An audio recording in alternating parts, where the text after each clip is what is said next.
So the Bible does have some odd commands, especially in the Old Testament. Famously, the ancient Jews were not allowed to eat pork, but they were also prohibited from eating things like shrimp, lobster, and other things that do make sense, like no bats or lizards. But then we're told no rabbits, which does sound like something that might be useful to eat in a desert. So why were these things off limits? Was it because God doesn't like bacon? Or is there more to it? What was God trying to communicate with these commands? And what does the Bible have to say? Let's take a look. Attention, bargain shoppers. So many of the Levitical laws seemed a bit strange, especially when being viewed from a modern context. And a lot of them focus specifically on foods, food preparation, and especially which animals were okay to eat and which ones were not okay to eat. And a big reason for this is because God was training the people of ancient Israel. He was training them to live with Him at the center. And He used one of the most repetitive parts of life, just eating food, to help teach those lessons and incorporate them into daily life. Paul explains this in Galatians 3:24. The law was our guardian until Christ came. It protected us until we could be made right with God through faith. So what was God trying to teach with these laws about which animals to eat and which animals not to eat? Well, first He's demonstrating His order over chaos. We see in Genesis, God is all about the order of creation. He separates the sky from the sea, from the land. Everything has its right place in nature. And the Levitical laws make people eat in a certain way that respects the boundaries of nature. For example, in Leviticus 11:3 it says, "You may eat any animal that has completely split hooves and chews the cud."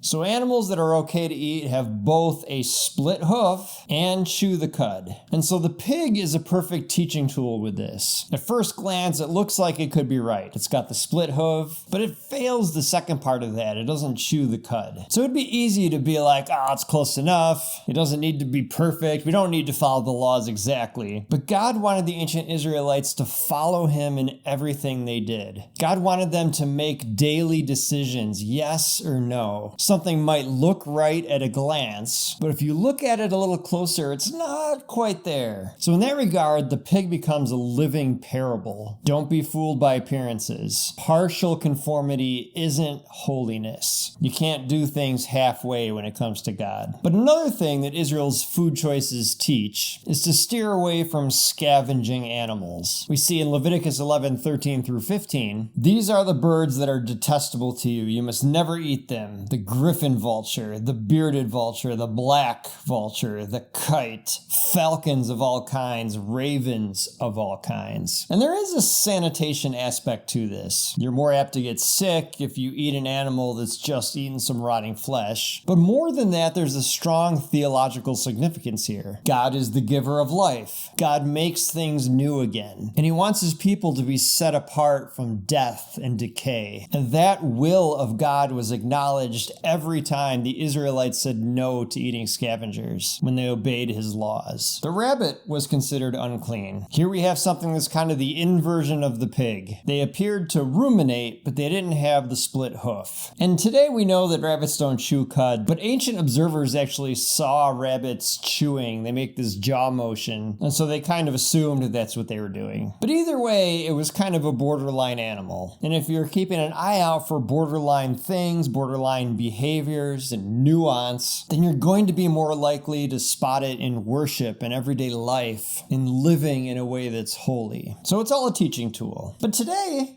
we eat bacon. I had bacon just the other day. And the reason for this is the new covenant that Jesus came and made. Jesus, in a way, relocates defilement from the stomach to the heart. In Matthew 15:11, He famously says, "It's not what goes into your mouth that defiles you. You are defiled by the words that come out of your mouth." So here Jesus lays the foundation for a major cultural shift. And this was actually a big point of contention for the early church. There's a lot of discussion about should people who are becoming Christians follow the Jewish law? How important is the food that we eat? And as more Gentiles started becoming Christ followers, it became even more of an issue. Peter was actually a big holdout for maintaining the Jewish standards, but God gives him a vision in Acts specifically for this, specifically aimed at dropping these restrictions. We see in Acts 11, 8 and 9, "No, Lord," I replied, "I've never eaten anything that our Jewish laws have declared impure or unclean." But the voice from heaven spoke again, "Do not call something unclean if God has made it clean." So this is ultimately a vision about welcoming Gentiles into the Christian family and not forcing them to adopt Israel's dietary boundaries. And so over time, there's this gradual move away from these dietary restrictions, much like the Levitical law as a whole, actually. It was given originally to point the way towards God. These laws were the standard, were a teaching tool, and ultimately a placeholder for Jesus. But when Jesus came, he fulfilled the law. That's why it says in Matthew 5:17, "Don't misunderstand why I have come. I did not come to abolish the law of Moses or the writings of the prophets. No, I came to accomplish their purpose." So the law was there. The law was a teaching tool. The law was to point to God. And now Jesus is the teacher, and Jesus is the way. So I hope you found that helpful. If you did, please feel free to like and subscribe. It does help out the channel and help the algorithm find me. Also, leaving comments below helps as well. I'll also leave the verses used today in the description down below. My name is Adam. This is Bargain Bin Theology, and remember,